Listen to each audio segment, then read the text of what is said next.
I say, jitahidi sana kwa kadri unavyoweza akaunti yako ikae na posti ambazo ziko active, posti ambazo ni currently.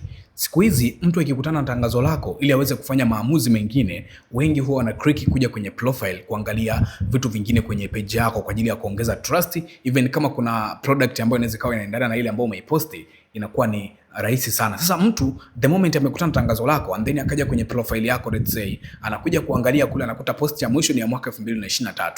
Hata kama ungekuwa ni wewe, kuna kitu ambacho ungesensi. Hakikisha kwa namna yoyote ile posti, yani wewe posti tu, hata mwenyewe kaa jishuti kwenye bidhaa zako, posti, jishuti, unaongea chochote kuhusiana na product zako, posti.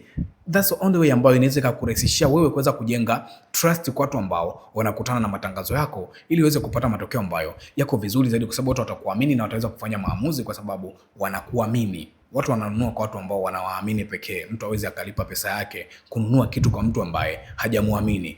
Ni ngumu sana, ni ngumu sana. Utakuwa unapoteza wateja wengi zaidi ambao wangeweza kununua kwenye bidhaa ambayo unaiuza bila shida yoyote.